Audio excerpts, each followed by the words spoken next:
एक बार ऋषि वशिष्ठ विश्वामित्र ऋषि के आश्रम में गए। ऋषि विश्वामित्र ने उनका बड़ा स्वागत सत्कार और आतिथ्य किया। कुछ दिन उन्हें बड़े आदर पूर्वक अपने पास रखा।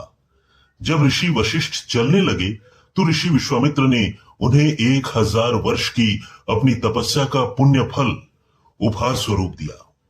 बहुत दिन बाद संयोगवश ऋषि विश्वामित्र भी वशिष्ठ जी के आश्रम में पहुंचे।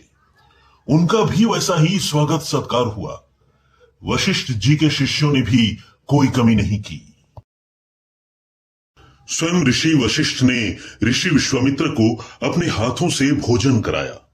जब विश्वामित्र जी चलने लगे तो वशिष्ठ जी ने उन्हें एक दिन के सत्संग का पुण्य फल उपहार स्वरूप भेंट किया।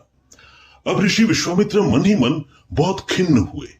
उन्होंने सोचा, मैंने ऋषि वशिष्ठ को 1000 वर्ष की तपस्या का पुण्य फल भेंट किया था और ऋषि वशिष्ठ वैसा ही मूल्यवान उपहार न देकर केवल एक दिन के सत्संग का तुच्छ फल दे रहे हैं। इसका कारण उनकी अनुदारता और मेरे प्रति तुच्छता की भावना का होना ही हो सकता है, और ये दोनों ही बातें अनुचित हैं। ऋषि वशिष्ठ विश्वामित्र जी के मनोभाव को समझ गए और उनका समाधान करने के लिए ऋषि विश्वामित्र को साथ लेकर विश्व की यात्रा पर चल दिए। चलते चलते दोनों वहां पहुंचे जहां शेषनाग जी अपने फन पर पृथ्वी का बोझ लादे हुए बैठे थे। दोनों ऋषियों ने उन्हें प्रणाम किया और उनके समीप ठहर गए। उचित समय देखकर ऋषि वशिष्ठ ने शेषनाग जी से पूछा, भगवान, 1000 वर्ष का तप अधिक मूल्यवान है या एक दिन का सत्संग? शेष जी ने कहा, इसका समाधान केवल वाणी से करने की अपेक्षा प्रत्यक्ष अनुभव से करना ही ठीक होगा। मेरे सिर पर पृथ्वी का इतना भार है, जिसके पास तप का बल है वो थोड़ी देर के लिए इस बोझ को अपने ऊपर ले ले।